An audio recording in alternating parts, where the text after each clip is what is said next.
Carrying on from my primary assessment, I will do a secondary assessment where I find a pneumothorax and another injury. My other injury is going to be a radius ulna fracture on the patient's right arm. My scene is still safe. I'm still wearing my BSI. This is still my only patient. So, beginning with my secondary assessment, I'm going to inspect his head first. So, his mouth, face, and nose, looking for any sort of injuries or deformities that may obstruct his airway. From there, I'm going to assess his scalp and then skull, looking for any sort of injuries or deformities. From there, I'm going to also assess the pupils for pearl with a pen light.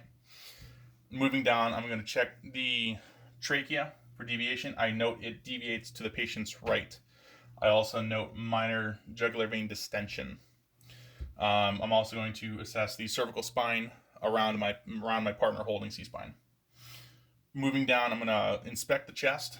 I note a flail segment on the patient's left side. I'm going to palpate around, still noting that flail segment. I'm also going to auscultate, noting absent lung sounds on the patient's left side. I've come to the conclusion this patient has a pneumothorax on the left. I'm going to needle decompress and assess for effectiveness by auscultating and listening for returning lung sounds. From there, I'm going to move down to the abdomen. I'm going to palpate and inspect all four quadrants, looking for rigidity or tenderness.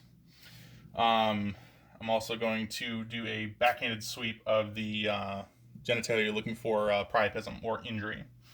From there, I'm going to assess the pelvis, looking for stability, pushing down and in. I'm also going to inspect the femurs for any injury and any damage to the femoral arteries. I'm going to do a quick sweep down to the feet, checking for PMS. From there, I'm going to check his upper extremities. On the patient's right arm, I note a open radius ulna fracture. If I have time, I'm going to have my basic partner splint that to keep it from damaging itself further. I note nothing on the patient's left arm. Managing those injuries and reassessing my patient every 5 minutes.